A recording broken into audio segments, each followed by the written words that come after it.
pas loin d'ici, on a vu comment ça a été fermé. Donc l'enjeu pour penser une autre société, c'est pas de penser de généraliser un squat autogéré. Ce serait sympa, franchement. Hein? Mais je crois que mes potes avec qui je vais voir le hockey, ça va pas trop leur plaire. Donc il faut imaginer un autre monde dans lequel ils ont aussi une place. Et ce que ça veut dire, c'est-à-dire de rendre, par exemple, les squats et d'autres expérimentations plus légitimes, en sortant du seul langage marchand pour pouvoir dire oui ou non.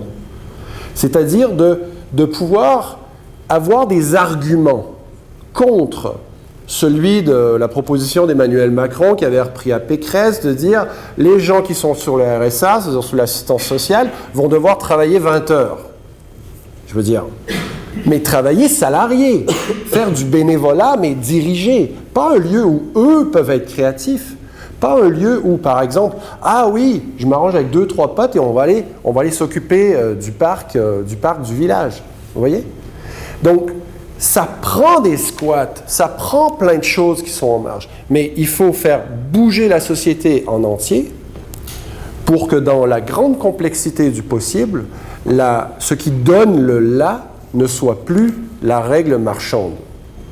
Et ce ne soit plus une opposition, une réduction à l'individu avec, comme on le voit, avec le devoir d'être fraternel, mais au nom de quoi, on ne sait pas trop, et en oubliant la nature. Vous voyez? C'est le débat qu'on a sur l'éducation. On l'avait ici lorsque les frais de scolarité ont été montés. L'argument libéral, économiciste, c'était qu'on augmente les frais parce que les étudiants font un investissement dans leur futur. Ben non. C'est un investissement de la collectivité. Et Elon Musk, lorsqu'il sort avec ses diplômes, c'est pas lui qui est fantastique. Sans les écoles, sans les institutions, sans les infrastructures, c'est la société, ça. Sans les ressources naturelles, c'est la nature, ça. Lui, il n'existe pas. Mais dans le monde actuel, c'est le super-héros et le modèle pour tous. Mais dans le monde, dans l'échelle convivialiste, c'est l'anti-héros par excellence. Il a complètement oublié le pôle de la commune humanité, la socialité et la nature pour se héroïser lui-même. Donc il est un modèle d'hubris, il est un modèle d'excès. Voilà. Vous voyez? Donc on voit bien, il me semble qu'avec le culte à Elon Musk actuellement, on voit bien l'impasse dans laquelle notre société se retrouve, mais on voit bien aussi en décalque là où il faut mettre l'emphase. Est-ce que ça répond aussi à votre question, tout en sachant que votre question est du type sur laquelle on pourrait discourir pendant 25 ans et ne pas vous satisfaire, et je ne suis pas satisfait.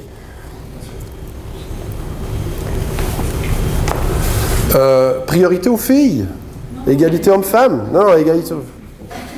Allez-y, puis ensuite, monsieur, il est super sympa et il prend bien. Peut-être une question plutôt à sociologie. Qu'est-ce qui fait que certaines personnes arrivent à... Est-ce qu'on a besoin d'un cadre ou qu'est-ce qui fait dans le cadre de votre association, par exemple, qu'on passe à l'action, en fait Est-ce que c'est des personnes qui croient à ce modèle? À quel point on a besoin aussi d'un cadre d'action, peut-être? Je pense qu'on est tous confrontés à ces problèmes de temps, mais peut-être qu'on n'y croit pas non plus. Voilà, qu'est-ce qui fait que ça marche? Je dois toujours. Qu'est-ce qui fait que ça marche? C'est qu'au départ, c'est deux personnes qui se rencontrent puis qui discutent ensemble en se disant il y a quelque chose qui ne joue pas. Alors soit ce qui ne joue pas, on reste dans un coin et puis on discute le soir et puis on se dit le monde va pas, le monde va mal, je me sens impuissant, on ne peut rien faire, tous des cons. Et puis il y a le moment où on dit mais finalement c'est quoi? Sur quoi on peut agir ici?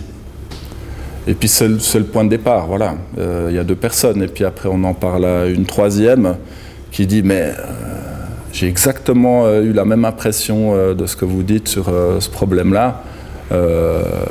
qu'est-ce qu'on fait? Et puis petit à petit, effectivement, ça fait des petits.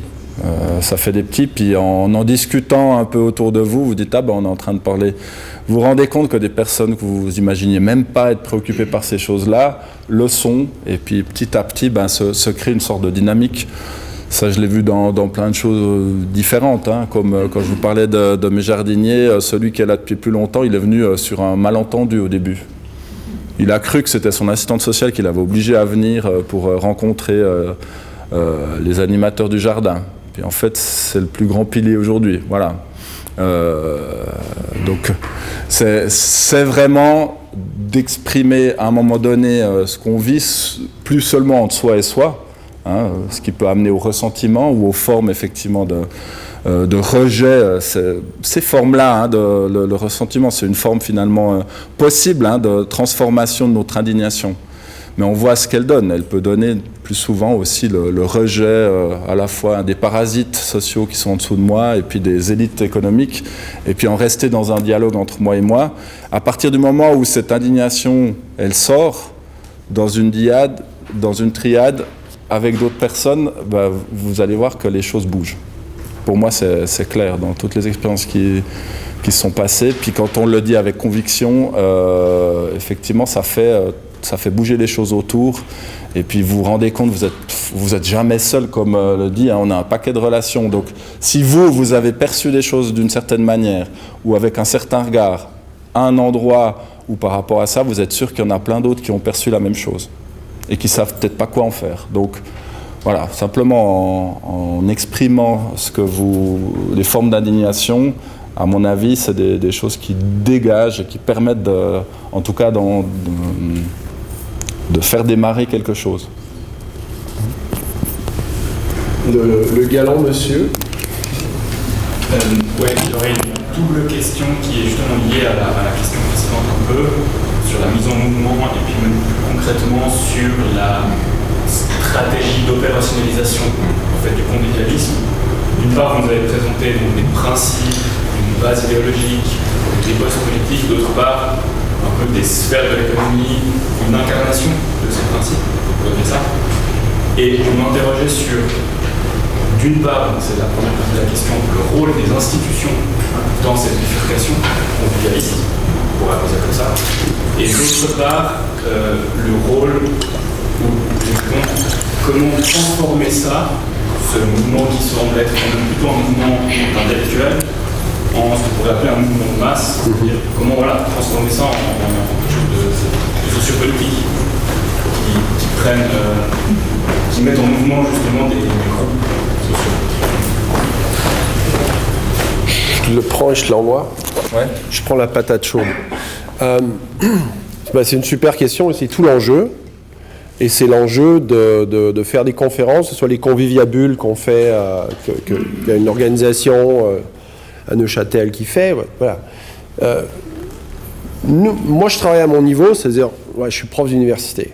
Mon frère, qui est beaucoup plus un militant sur le terrain, il m'a toujours essayé de me rassurer, et je ne suis toujours pas, que c'est bon parce que ça en prend qui réfléchissent aussi. Je pense que pour l'élaboration des principes comme l'interdépendance généralisée, ça, les gens comme moi sont peut-être bien placés. Après, par contre, il faut que ce soit approprié et mis en œuvre. Et là, il y a beaucoup de choses qui peuvent être faites. En France, par exemple, l'association du convivialisme est tout à fait liée à tout le réseau de l'économie sociale et solidaire. Le livre circule énormément. La primaire populaire qu'il y a eu et qui a foiré au finish en France était explicitement fondée sur les principes du convivialisme. Il y a des choses qui se font en Turquie, il y a des choses qui se font ailleurs, et on voit que les enjeux sont différents. Ici, on peine il faut que ce soit approprié. Il y a des choses qui se passent à Neuchâtel. Mes copains ici, ils sont... Voilà. Donc, il faut que ce soit approprié. Les rôles des institutions. Les institutions, c'est fondamental. Mais pour quelqu'un qui vient d'une sociologie de la marginalité, Je pense que c'est en dépassant et en débordant les institutions qu'on peut les forcer à s'adapter. Prends un exemple. Les méthodes, les thérapies dites holistiques, acupuncture, machin, tout ça, ont explosé. La demande populaire a fait en sorte que l'État a dû réagir pour accommoder, sous un régime d'assurance, ces pratiques. Donc, je pense que si la société bouge, les institutions vont devoir réagir. Mais c'est certain que dans nos tentatives de discussion, hein, notamment avec Maxime, on essaie d'aller parler aux jeunes socialistes, on essaie de parler aux Verts, on essaie de parler aux libéraux, on essaie de parler à toutes les formations politiques qui, elles, sont inscrites dans le paysage institutionnel. Mais je dirais ceci, c'est pour ça que j'ai mis ça au tableau. Vous voyez qu'il y a l'État et il y a le marché, il y a l'individu et il y a la société. Il y a quelque chose au milieu qui s'appelle la société civile. Et que si on remonte à Marcel Mauss, le socialisme associationniste de Marcel Mauss, qui était un proche de Jaurès, on peut remonter à des sources au 19e siècle, au début du 20e siècle, où l'enjeu était de dépasser les idéologies politiques pour faire naître, pour faire vivre un tissu associatif. Remarquez que l'État, prenons l'État français parce que c'est plus facile de voir l'État quand il est pas chez nous. Vous voyez comment, par exemple, en disant, vous voulez jouer au tennis, vous êtes 3, vous avez besoin de faire une association selon la loi de 1901. C'est-à-dire, l'État régule ce qui peut se passer dans la société civile. De la même manière, le marché, et on l'a vu, impossible d'aller ramasser des ordures dans un parc parce qu'on nuit à la compétitivité des entreprises autour. Donc, le marché, comme l'État, sont des vampires pour la société civile.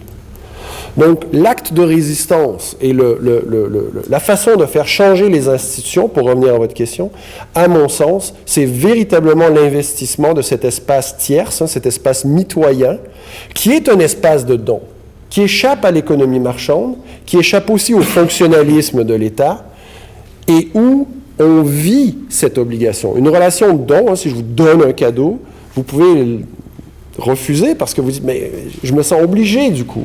Donc des relations sociales, ce sont des relations